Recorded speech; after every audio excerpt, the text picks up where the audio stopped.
We are here to give a presentation due to our healthcare network free competition under the guidance of Consultant. This our team asked to adjust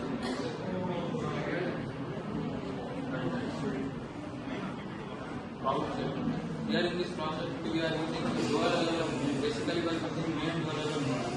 By in that first LLM model is performed a very large data for decision for real-time data for patient. Second LLM model will analyze the data of the patient and predict the disease of the future upcoming disease for the patient. Along with the model is trained only on the data set at the training time, but further data cannot be trained for the LLM model after the implementation. To overcome this, we are using the RAG, which means Retrieval Augmented Generation, which helps the LLM model to use the real-time data for the LLM model to predict the accurate outcomes of the data.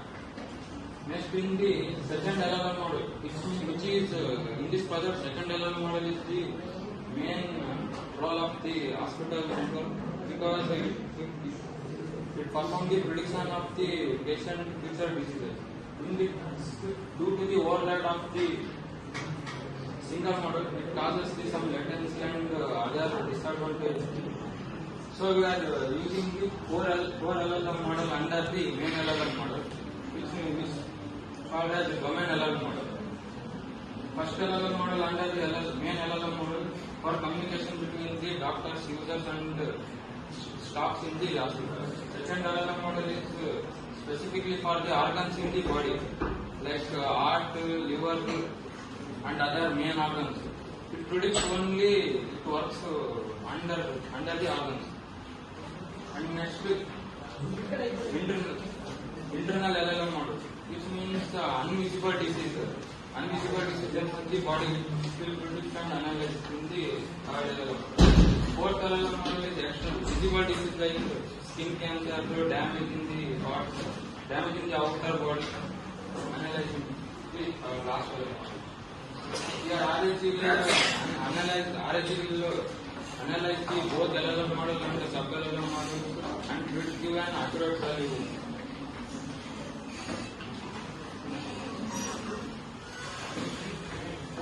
Next we have a recap of the phase 1.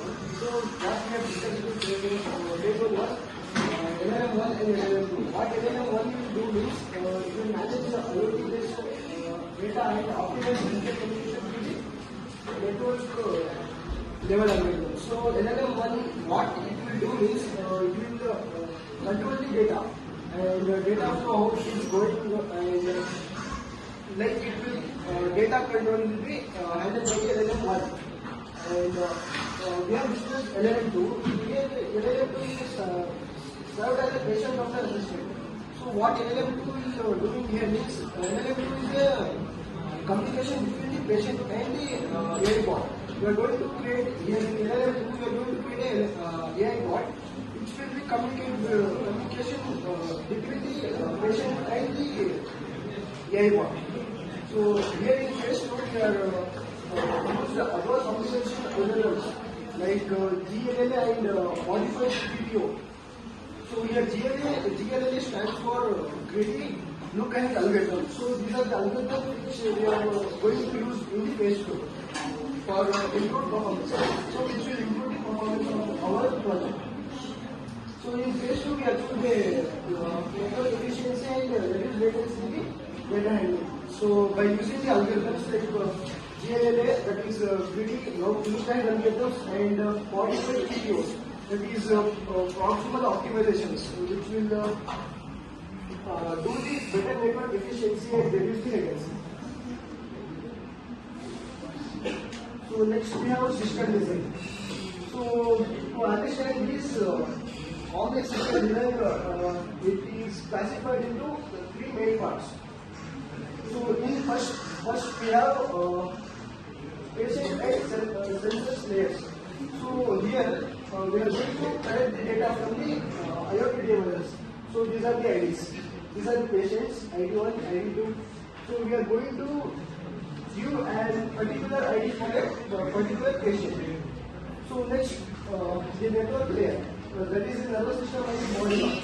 So in second step, we have two substeps, that is ECN and RAS. So here ECN is an edge computing node that act as a local police station. Here ECN will be placed near the patient to collect the data, extract the data fastly. And RAS is a reconfigurable intelligence surface which is used to mirror the watch, like Wi-Fi. If the Wi-Fi is slow or connection will be low, then it will be used RAS. Next, third step, we have central intelligence layer, that is CCU. It is a central intelligence layer. So it will connect. It is only connecting all the units. And next we have LLM server. So this is at last we have LLM server, which will have LLM1 and LLM2, two dual LLMs. So that's all. Next we have implementation. It will be told by my friend.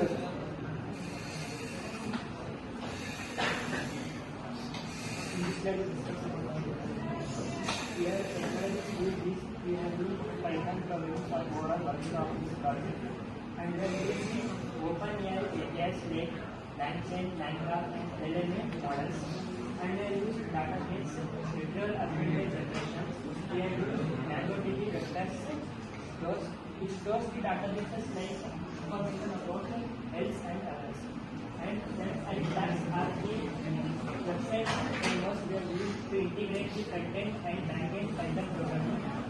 And model implementation, in this we have used dual LLM communication. In this, one LLM communicate with another LLM categorized into for one LLM communication and further internal order and continuous. And fourth, we have response synthesis and evolution systems, where information collected is synthesized and evaluated over the period of time. In this algorithm overview, we have used visual augmented generation. It is a pipeline which stores the data and connects both dual LLM which communicate with each other. And controller mechanism for the pyramid means that we are doing four LLMs. First LLM for communication, second for order and criminal, and third where controller mechanism is a sub-LLM which communicate with both. One LLM communicate with patients, doctor and workers, which gives the overall information about the particular area. Challenges we have faced and their solutions. Synchronization of two LLMs means large language models are very difficult to synchronize with each other and ensuring accurate communications. Though we have developed a large language model, the accurate clarity is difficult to manage. Manage multiple reasons. We have categorized LLM into four types. Therefore, managing the reasoning of the overall LLM is difficult. Maintaining quick response. Quick response LLM models are very difficult based on the time optimization and visual augmented generation. Memory content is difficult. Next time we discuss this. In the introduce parameters learning for privacy and distributed data. In that the patient data is without hearing in the hearing is AI object and next enable multimodal data input, voice, image and video. It is help for data multimodal data input like voice, images and video. And next is system using real patient data sets for simulation. For that in the healthcare and patient for using a database. And next is optimize and implementation of the LLM with domain specific fine tuning. It is help for the sub-LLM and the implementation for the fine tuning in the healthcare.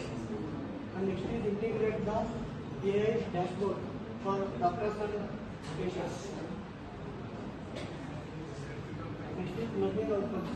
In that, Magno develops multi-level AI design using LLM controller and available. It is just for the AI design for control the LLM models. And next is understand RAG-based communication and context management. RAG-based is retrieval augmented generation. It is just for the external information for patient data. And next is gain practical experience with long-chain tools and vector databases. Long-chain tools like API, these are the long-chain tools and vector database. And next is improve project coordination, modular coding and technical rating. These are the different skills in the project like coordination, modular coding and technical rating. Next is conclusion. In that conclusion, we can successfully implemented the project by integrating the RAG-based data communication like hierarchy and subdata and enhancing the coordination between subdata and improved reasoning and personalization and also established a personalized base, strong base in the intelligent healthcare. And it is for the decision about to overall progress, and in that we can complete the 80% of this project and implemented the district. These are the references of this project.